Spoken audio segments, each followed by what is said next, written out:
So just as an example, we saw right before lunch that using those parameters for trimming our sequences didn't actually improve that much the quality of the sequences we were working with, right? So I've been playing around a little bit with the parameters to see what would actually look like if we are more strict.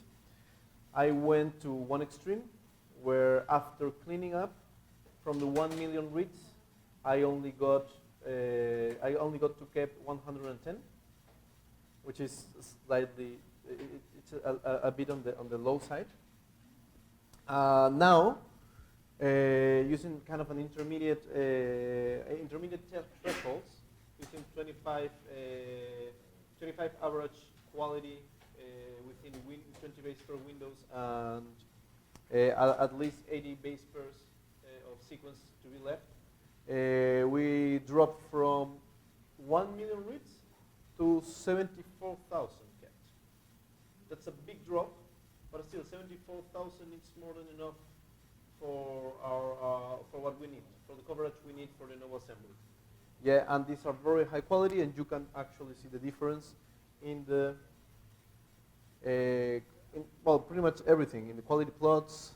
So everything is pretty much a pass. You have some warnings.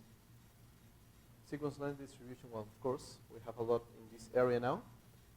Kmer content is still the GGG and CDC are still overrepresented, but it's probably something characteristic of this genome. Per base sequence content, I don't really see an issue. I don't know what this is a warning. Maybe those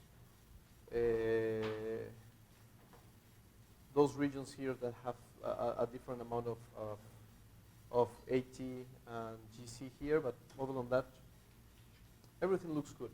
So we're going to start working with this data. We can also start working with the data you already have. I don't know if you got to play a little bit with the parameters as well, just to have a feel of how increasing the thresholds changes the overall quality of the data you're working with. Well, this is because I already know beforehand the genome size of the target that I'm working with. Yeah, more often than not, when you're going to target, when you're going to try to do a de novo assembly, yeah, you should try to know what's the expected genome size. Why is this important?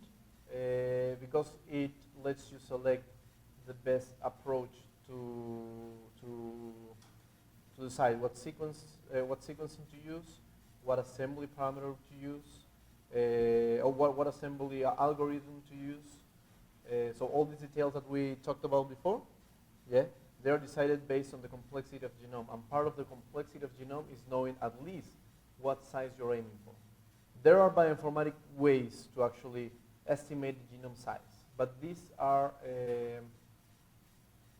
since these are Kmer-based methods to estimate genome size, yeah, they are prone to error based on the same things that make Kmers not so feasible for genome assembly. Repeats. If the repeats are collapsed in Kmer, when you use Kmers, yeah, they will also collapse at the time of trying to measure the genome size. Yeah, so you will, if a genome is too repetitive, you will more often than not underestimate the genome size using Kmer-based methods. All right, so now we're talking about Kmer-based methods. It's time to do a little bit of Kmer analysis. And Kmer analysis is very simple. You just do exactly the first step of what most assemblers or the bridging assemblers do. You start dividing the reads that you've selected as good enough for your assembly or for the downstream analysis, yeah, and you divide it into Kmers. You classify the Kmers, you measure different metrics of the Kmers. You measure their GC content, you measure the number of times you see a Kmer in your data set, you measure the number of the length of the Kmers, and you can even run different Kmer sizes to see if the repeatability of the Kmers converges as you increase the Kmer size, but you have to keep it real and see what are the limitations of the hardware you're using. So for that, we're going to use Jellyfish. Jellyfish is it's one of the most used Kmer analysis tools. There's another one that I wanted to use for this one, for this part, but it was impossible to get it to run under the Linux. The name is Kmer Analysis Toolkit. KAT. Yeah, it offers a lot of flexibility and it offers a lot of analysis out of the box. So you just need to use simple commands, yeah, within this analysis toolkit to actually get nice graphs, yeah, that let you assess the composition and the characteristics of the target genome that you have and the library that you have for the genome assembly. I'm just going to open this very quickly. It's something I would recommend you guys to use. These are all the different. Well, this is all the documentation of this tool. And all right, so for example, this gives you the opportunity to not only analyze and prepare histograms of Kmer frequencies of Kmer redundancy in your data set.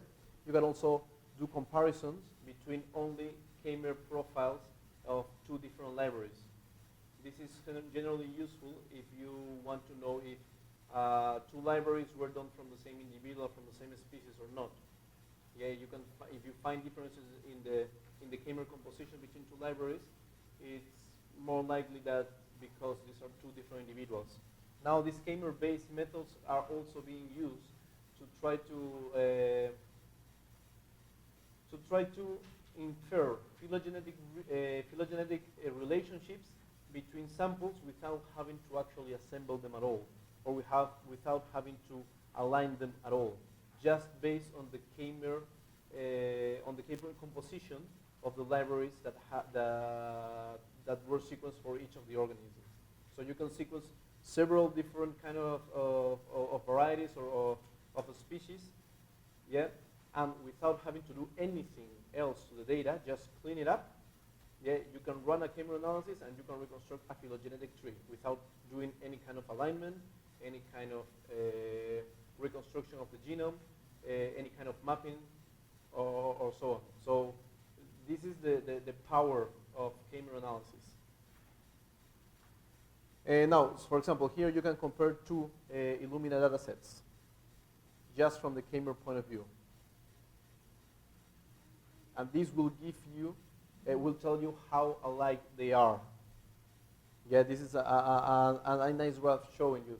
The more centric that color is, that yellow color is, the more alike both samples are. This is comparing, again, R2 FASTQ with R1 FASTQ. You're comparing the two forward and reverse reads of a single library to see if there is any bias in either the reverse or the forward reads. Yeah, this is the Kmer frequency for 27 MERS, or Kmers of 27 size, to see how many times each of these 27 Kmers, these 27 length Kmers appear in your data set. And this lets you compare different sets of data between each other. You can detect GC bias. GC bias is important, as we mentioned before, to see if you have contamination in your data. Yeah, this looks a lot better than just the bimodal plot that we saw before. But here you will also see some kind of bimodal enrichment of GC, yeah, based on the fact that this is contaminated or not in one single library. And all these graphs and all these analysis, you can get them from simple, straight commands in this Kmer analysis toolkit. Yeah, in our case, some of these graphs we're going to reproduce them using R after we generate the tables that are required to get them. Yeah, but first we need to get those tables. So let's get our hands dirty now.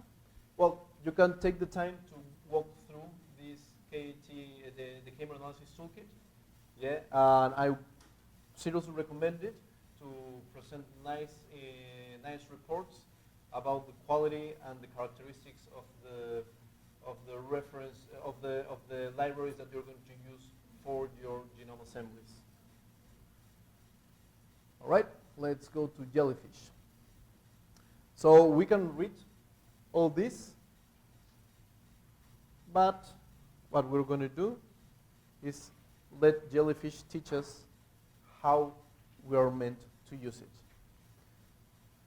The first thing we need to do with Jellyfish is first do accounting, do the count of the Kmers.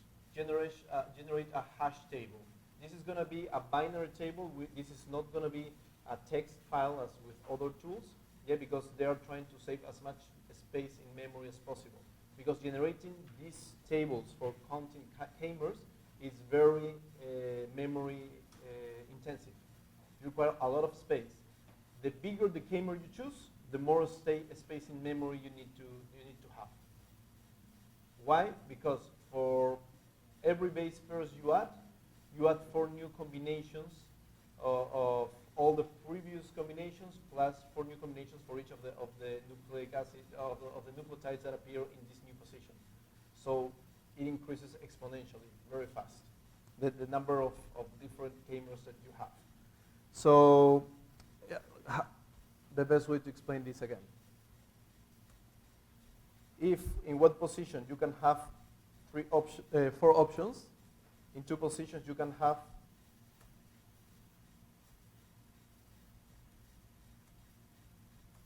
6. In 3 positions you can have, oh yes, I forgot about those. See, you can have A.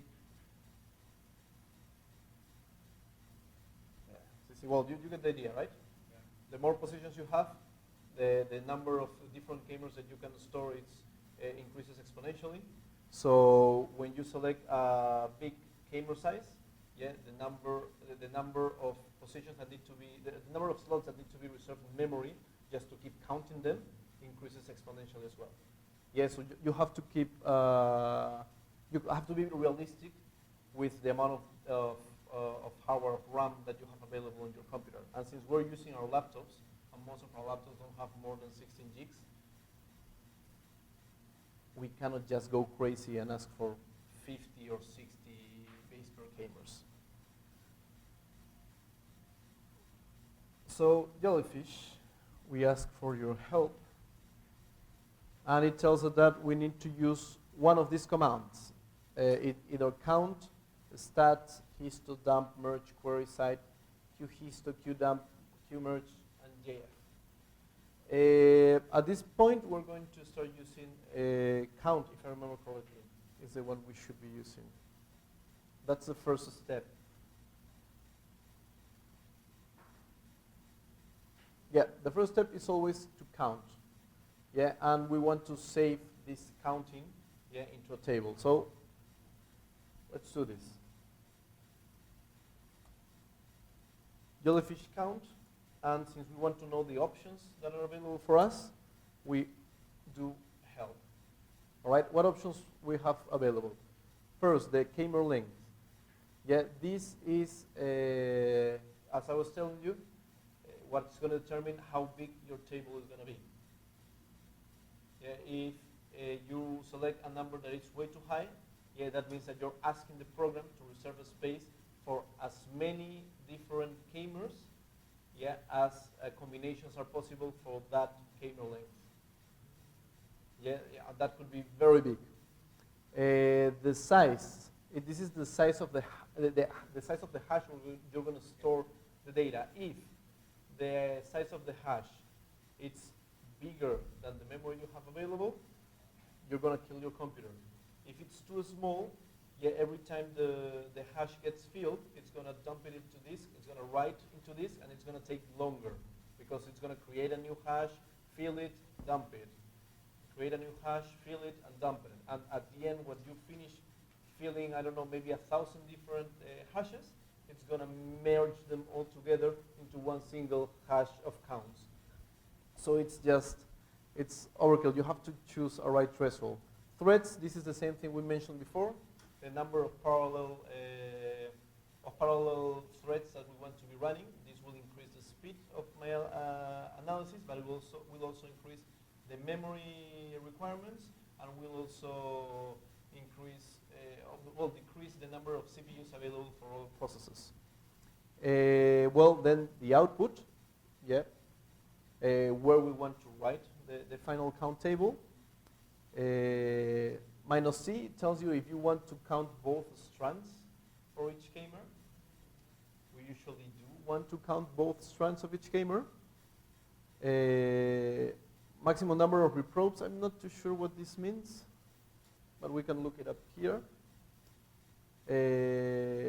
Row, write a raw database. No, we don't want a raw database. We want a curated database. It does it internally. Quake, this is a compatibility mode for another software that we're not gonna touch today, which is for error correction. Quality start. Well, here it should be 32. Yeah, here it should be 32 because we're using do you remember that we were discussing about the quality type and we chose it would be Sanger or Cassava 1.8. Basically, it has to do with the way the qualities are encoded in the FASTQ file. And in our case, the qualities are encoded starting from what they call ASCII 33. That means that whatever symbol appears, do you know what the ASCII table is? Maybe this is going way too into a detail, but yeah, just a quick one. So each symbol in your keyboard, and even those that don't have a symbol, they have a code in ASCII. This is what they call ASCII code. They have a number, right? For example, the space is the code 32. Exclamation point, it's called ASCII, code 33.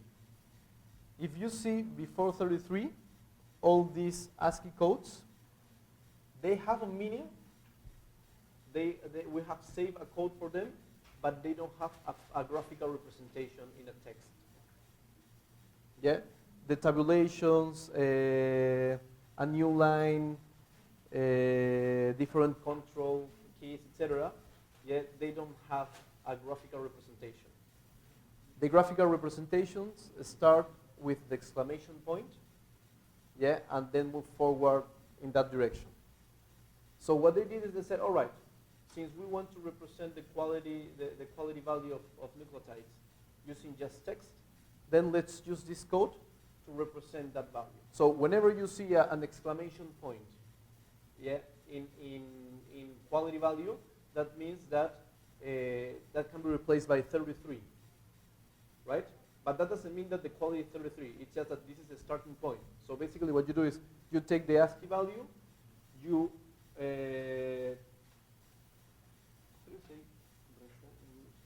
subtract. You subtract 32, yeah, and the 33 becomes 1. So the exclamation point means quality of 1. The next one, the quotes, the double quotes, means quality of 2. And you keep going and going and going and going. If you remember, most of your sequences had these symbols, A, B, C, D, E, these all cap symbols. And when you do the same transformation, 65 minus 32 becomes 33. So that would be the actual quality of the base that corresponds to that. 33 is 1 in 1,000 chance of being wrong. So yeah, that's just a quick explanation of where that come from. So when you see an option like this, like this, the quality start, and it says it should start in 64. No, it shouldn't start in 64. It should start in 33. Yeah, that's the encoding we're using. That's the Sanger encoding or the Cassava 1.8 encoding. That the qualities start at ASCII 33. All right. Putting that aside, the minimum quality, a base with lesser quality becomes an N or is a 0. It's if you want to. Lower count. This actually determines what's the minimum multiplicity of a Kmer that I want to count. Do I want to count erroneous Kmers that appear only once in my entire data set, or do I want to count only Kmers that appear at least 2 or 3 times in my data set? This is where I set that up. Upper count. Do I want to count the Kmers that appear more than 1,000 times in my database, or do I want just to keep it around between, I don't know, 50 and 150 repeats? That's the limit. It's just to limit the size of the table. Well, this is print timing, matrix file just to generate a hash function binary matrix, and then just some stats if you want to print some stats. So let's play around with this. Oh, yes. Well, you will see a pattern very often that when we select a Kmer size, we prefer to use odd numbers, like 31, 33, 27, 29, etc. Why? Because that way we avoid palindromes in our sequence, in our Kmers. Yeah, that's something we need to avoid because the palindromes, when you go on both sides, are going to look exactly the same, and you're going to count twice the same Kmer instead of trying not to count them twice. Yeah, so yeah, keep that in mind. Every time you try to do any kind of Kmer analysis, you have to, well, it is recommended that you use odd numbers. So I'm choosing 17 for the sake of doing it fast. It's something I wanted to check before doing this. The size. If the hash is large enough to fit all the Kmers, there will be only one output file name. Yeah, if the hash is filled out before the merge order, yeah. So let's just use the same value. This is 10 million? Yeah, 10 million. That means that we're going to have a hash that will be able to store up to 10 million different Kmers in a single go. So every time the program sees a new hash, or sees a new Kmer, yeah, it will fill in a slot in the hash table. You probably want to know what a hash table is. And a hash table, it's nothing more. It's something that has a key and a value. For example, the key and a value. The key will be your Kmer, let's say A, and the value will be how many times you saw it in all your reads. Let's say 333 times. Yep. So every time you see this Kmer again, the only thing that's going to happen is that this table is going to get updated, and you're going to see, okay, we saw it another time, 34. Oh, we saw it another time, 35. Oh, we saw it another time, 36. And if we see a new Kmer, a new entry is going to go there and just A, G. Yep, and then you have 1, because this is the first time you see it. Yeah, this is a count table. And that's basically a hash. Let's go back here. So what I'm telling this